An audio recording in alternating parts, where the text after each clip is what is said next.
Okay. Hello, everyone. We are jumping right in this with the one and only Trace Mayer of the Bitcoin Knowledge Podcast.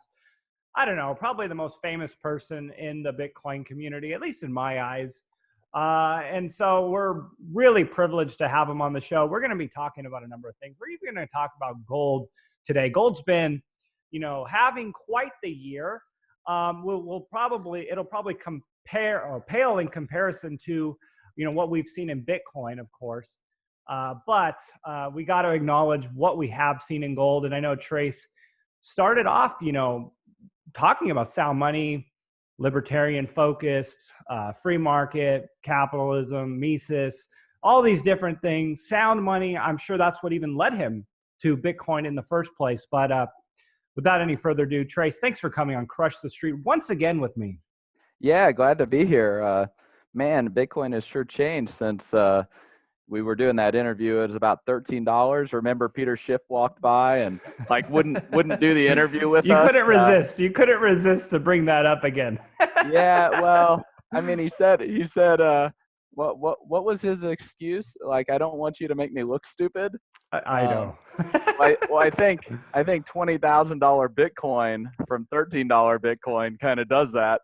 Yeah, it's hard. It's very disingenuous when these guys get on their high horse when Bitcoin moves down $1,000 and is at 10,000 and goes to 8,000. Go, oh my God, look at it fall apart right now, right? It's very disingenuous considering where it started and saying how they completely discourage people from looking at it because they were completely wrong about the simple fact that there was going to be more buyers than sellers than in Bitcoin. So for sure. Well, I mean, he's a technosaurus, right? Like he's obsolete.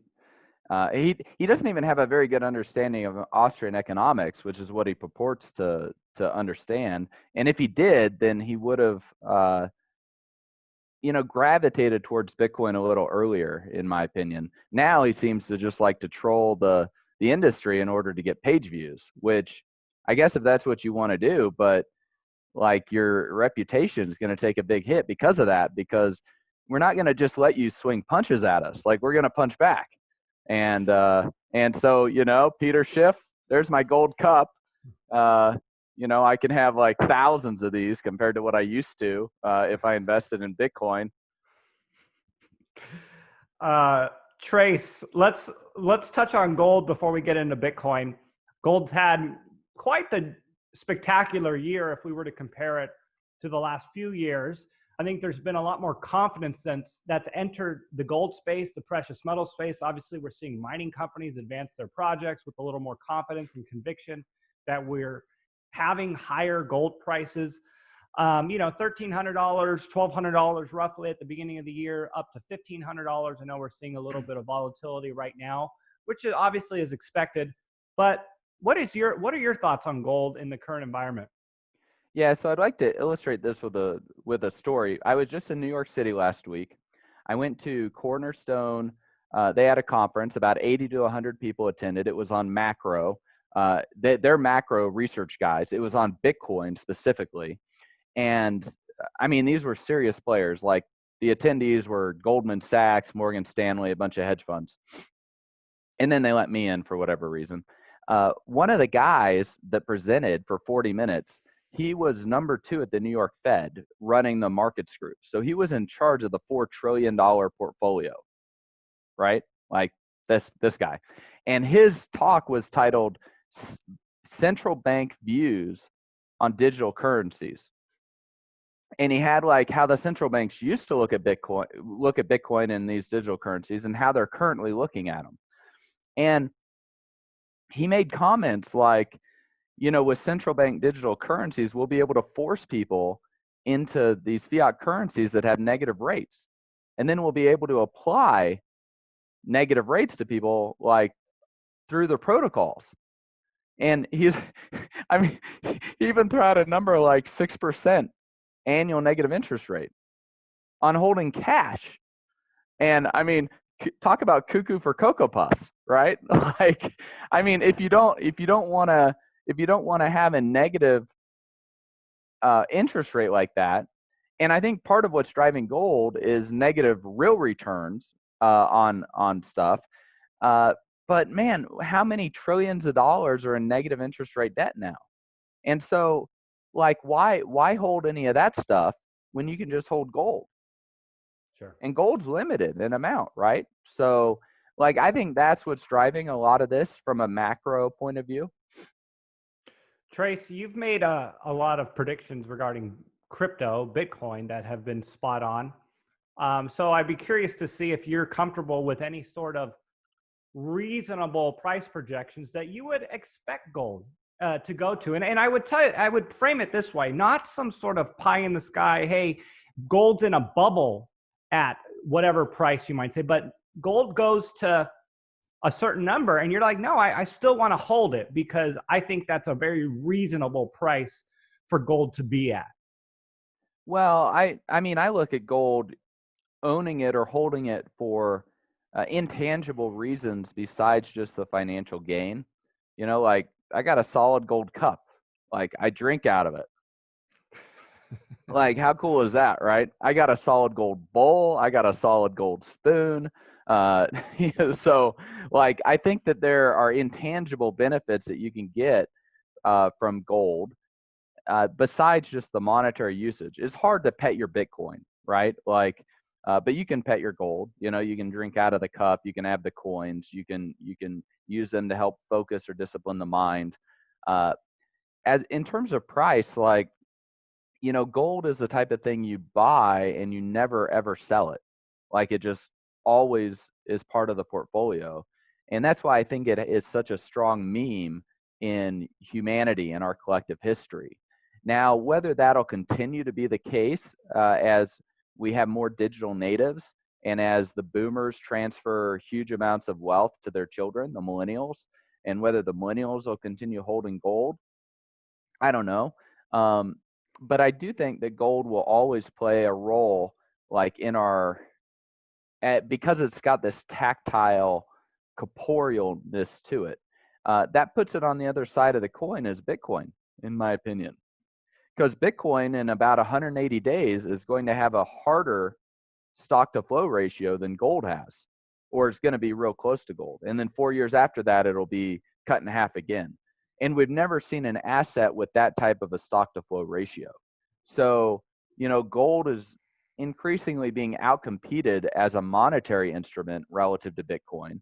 And I think that some of that monetary premium will transfer from Bitcoin to gold. But yeah, we should still hold gold. With negative interest rates, it's going to be a long transition that this happens. So it could be a couple decades.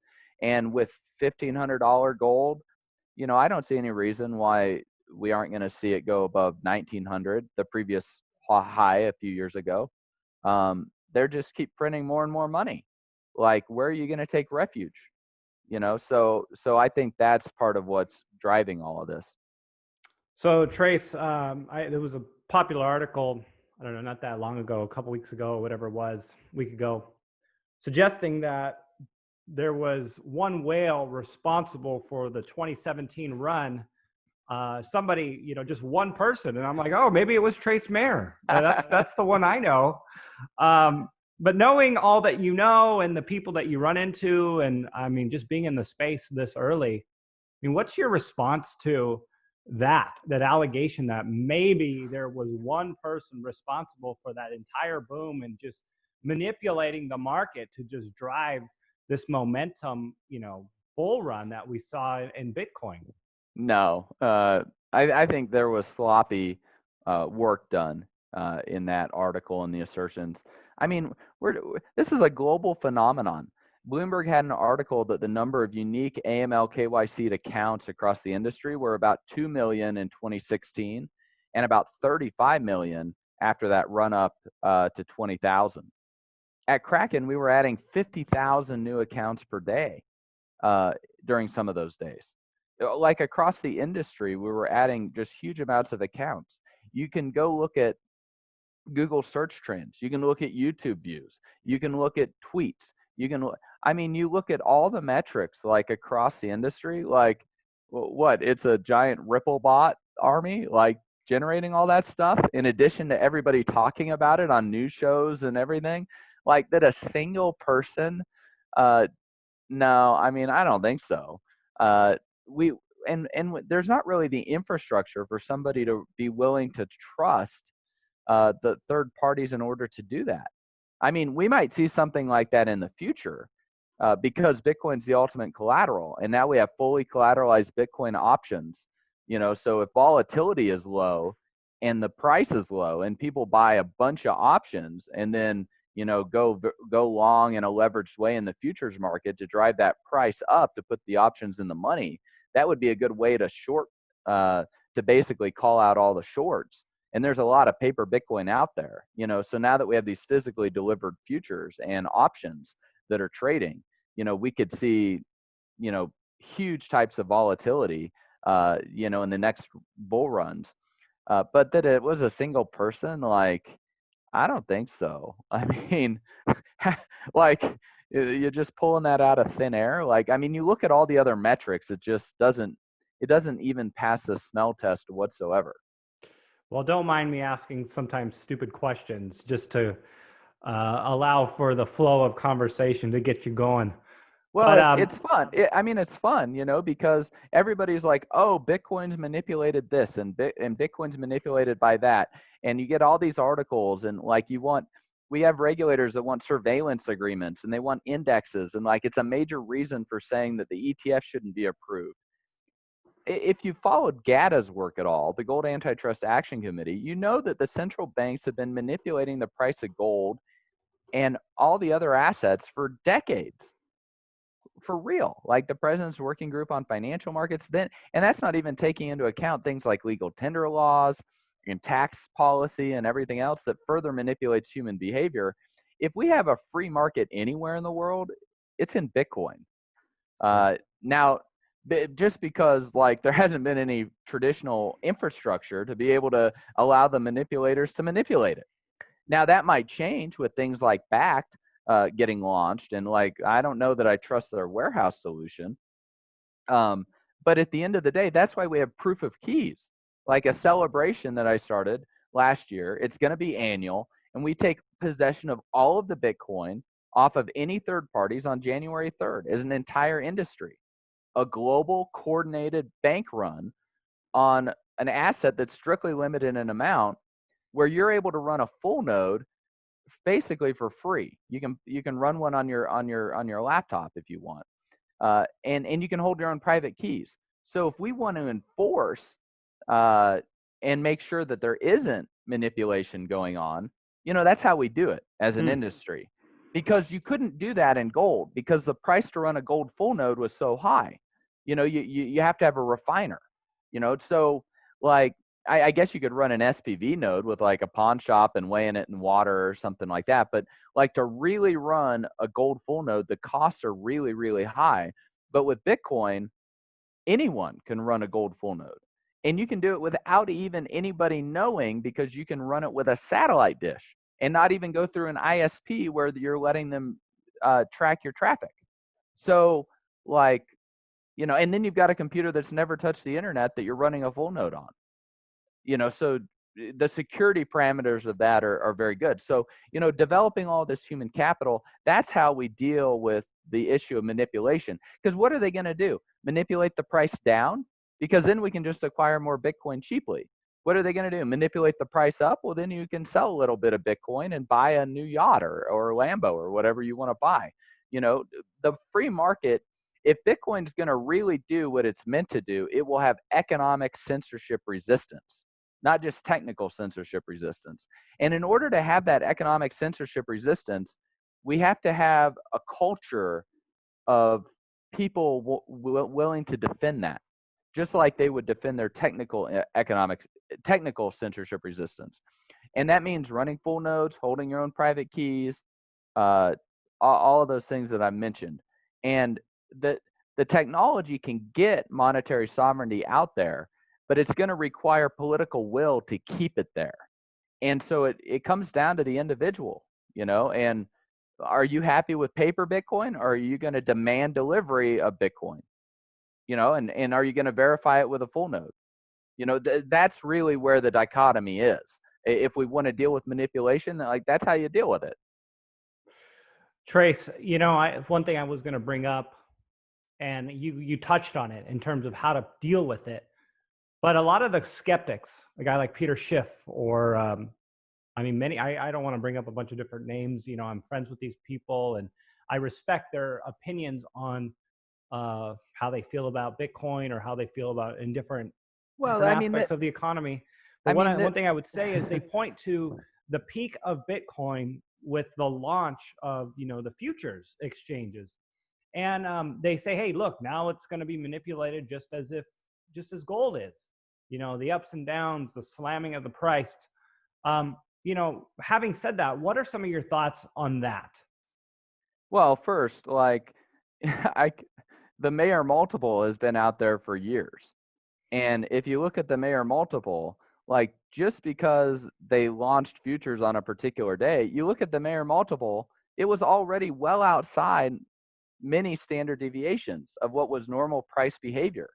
It was already very, very expensive based on the Mayer multiple as an objective metric.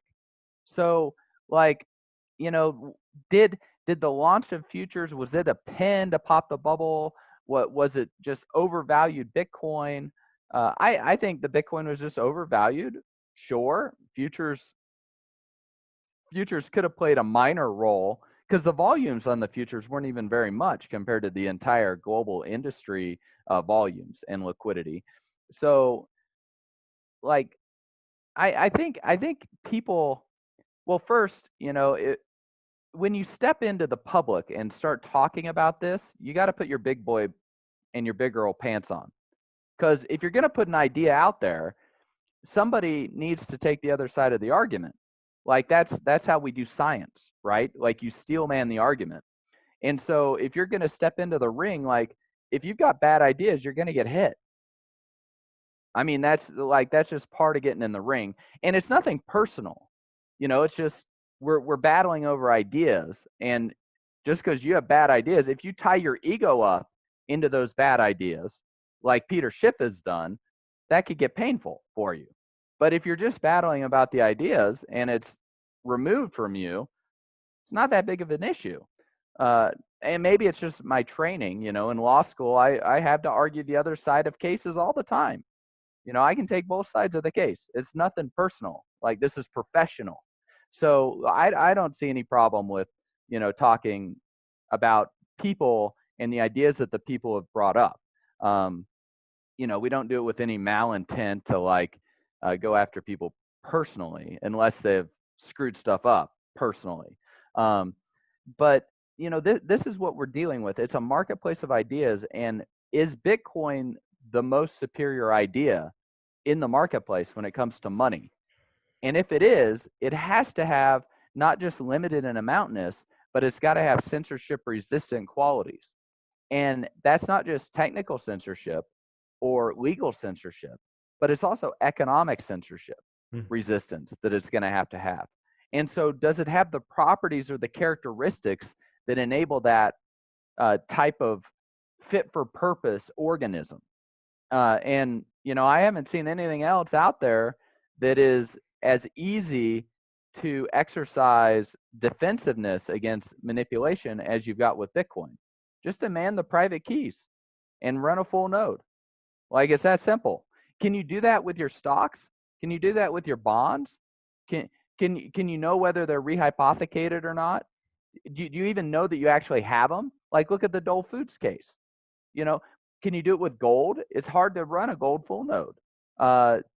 Maybe you can do it with apples or oranges because you got them in your hands, but those don't have good monetary properties and characteristics when it comes to portability, divisibility, transferability, all of those things. So, those are kind of my thoughts on that question. I hope it wasn't too rambling, but there's a lot to unpack there. No, absolutely. And look, people love listening to you. I love talking to you about crypto, Bitcoin specifically, and just deepening my understanding from your research. Obviously, you've been very successful in your calls on Bitcoin, and you were successful before Bitcoin, but you have an understanding of the free market and just basically human tendencies. I mean, that's what it all boils down to. Where are people likely to go, and being in front of that trend? I mean, that's what Yeah. where capital is going to flow. And if you anticipate what human nature is based on the circumstances around them, you can profit from that. And I think that's what you've done very successfully. Yeah, it's interesting. You know, the more I study, and you got to study the right stuff. If you study a bunch of crap, you're going to be making decisions off bad premises. But if you study the right stuff, then you're able to take advantage of the opportunities because you're able to recognize them. And that's a form of human capital. You know, some people would attribute that to luck, but really it's just preparation meeting opportunity. And so you want to be both lucky and you want to be first, you know? So if you combine being lucky with being first, and that requires a huge amount of like human capital in the terms of like how many thousands of pages of Austrian economics have I read before Bitcoin even came out? You know, I was playing around on digital currencies in the mid 90s, like playing games and e-gold, and like I was playing around with peer-to-peer stuff and Napster, and so you know, all of that was developing my human capital. You know, what were other people doing? Watching TV. You know, it's if you dollar cost averaged into Bitcoin $100 a month over the last 7 years, you'd have like $2.5 million. And yet people have dollar cost averaged into their cable bill, right?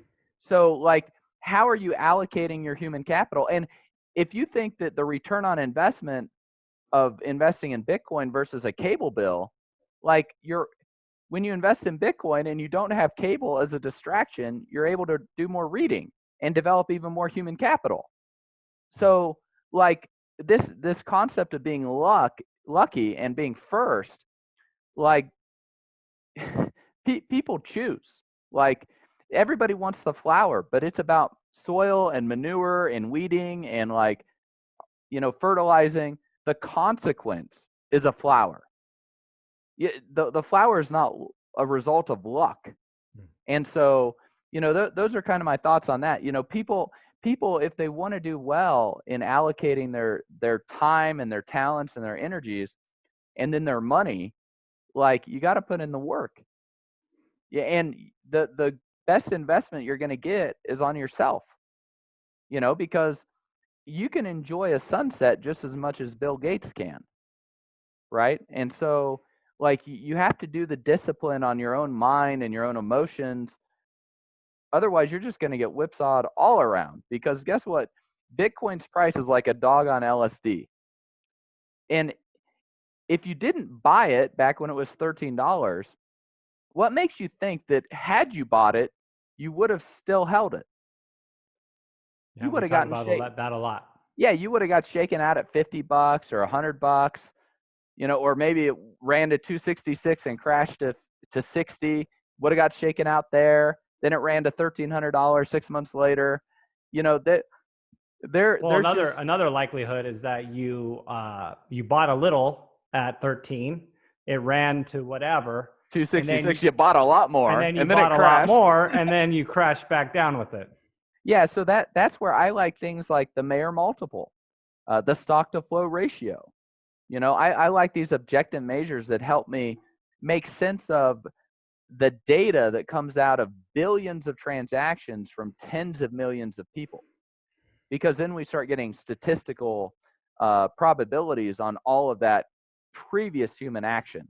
Not that that guarantees what's going to happen in the future, but hey, I kind of like knowing what everybody's willing to put money on, right?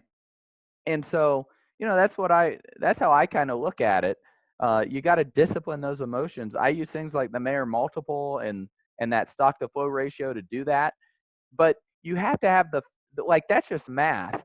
You have to have an underlying fundamental thesis that is sound that you then put the math on top of.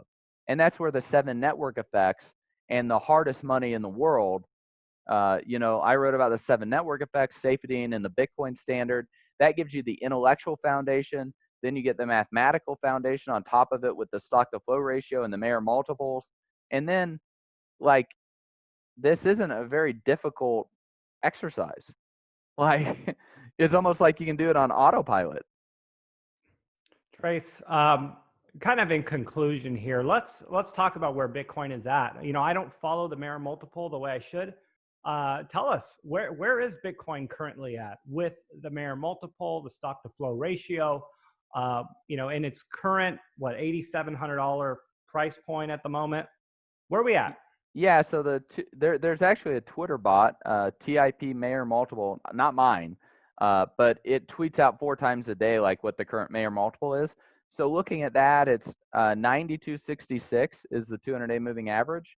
The current price is 87.45, so that gives a 0.94 Mayer multiple, which is nothing exceptional. It's actually pretty average.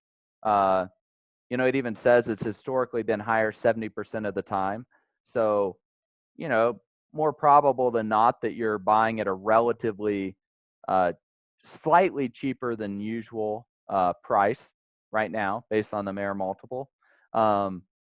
Really, the stock to flow ratio is what gets me even a little bit more intrigued on price prediction, because that's got a 99.5% correlation and it's co-integrated. So when you take the stock to flow ratio with the Mayer multiple and then figure out your time horizons or your time surfaces when you're selling options on Bitcoin, then you're able to just, put statistics really in your favor doing that. Wow. Trace Mayer, everyone, the one and only. Trace, thanks so much for coming on Crush the Street once again and sharing with us your thoughts on crypto, precious metals this time, and human psychology. What people do, human capital, to be first and to be educated, and combining these things to be quote unquote lucky. Powerful words there. Invest in yourself. Many things we discussed here today. So thank you so much for coming on the show once again. And of course, we will have you on in the future here, especially if we see some major actions in the price of Bitcoin, which I anticipate happening. Obviously, the halving coming up is going to be a big day for Bitcoin. So hopefully we can have you on around then once again. But thanks so much for coming on Crush the Street with me. Well, oh yeah, glad to have you. Can I add something about that price before we end? Yeah, so remember last time Bitcoin ran to 1,300, crashed down to 200, and then we did an interview on your show when it was about $600. And what happened there? You're right. Not only was I right, but I talked about how we would be going to $3,000 Bitcoin. And sure enough, not only did we go to $3,000 Bitcoin, but we went to $20,000 Bitcoin. I was wrong a little bit. And now that we have the stock to flow ratio out there, and there's actually a site that tracks that stock to flow ratio and compares it to previous reward eras and everything like that. What is the site? Let's see. It's let me bring it up real quick. It's Digitalik. So digitalik.net. And one of the charts they have is comparing a reward era, comparing to previous reward eras, and we're currently at like an 19 multiple to the previous reward eras. So I mean, we're looking at potentially $100,000 to $250,000 Bitcoin in the next run, based on that $20,000 price of the previous one. And if you look at the stock to flow ratio, to falsify the stock to flow ratio, Bitcoin will not hit $100,000 anytime before December 31st, 2021. That makes sense? So sometime. Why would it not hit? What's the reason for that? Well, I mean, that would be fundamental reasons. There just aren't enough buyers or sellers. But based on all the data, that's 99.5% correlated and co-integrated, to falsify that model that is co-integrated, Bitcoin has to stay under $100,000 between now and the end of 2021. So, that's going to be an interesting experiment to watch. Like, is the model going to get broken? Who Nobody knows? knows. We Nobody will knows. see. But there's a lot of math behind it, and there's a good fundamental analysis, and we've got huge players in the space. So who knows? Maybe we'll see that. I would say that 3,500, 3,200 that we hit earlier this year, we're probably not going to see that again. And we're up around 9,000. So halvenings in 180 days, those Bitcoins, those Satoshis, they're going to just keep getting harder and harder to generate more of. That stock to flow ratio is just going to start getting more and more difficult for other assets to compete against. So that's, a little bit of my thoughts on the price. Yeah, as Satoshi says, you might want to get some just in case it becomes a self-fulfilling prophecy. Well, I certainly hope that one whale comes in big in 2020 and we see a very spectacular year. So without any further ado, Trace, thanks so much for coming on the show once again. And I'm sure this will be one of those time-stamped, very timely interviews we'll come back to and reference as we see things develop. So again, thanks so much. Thanks so much for having me.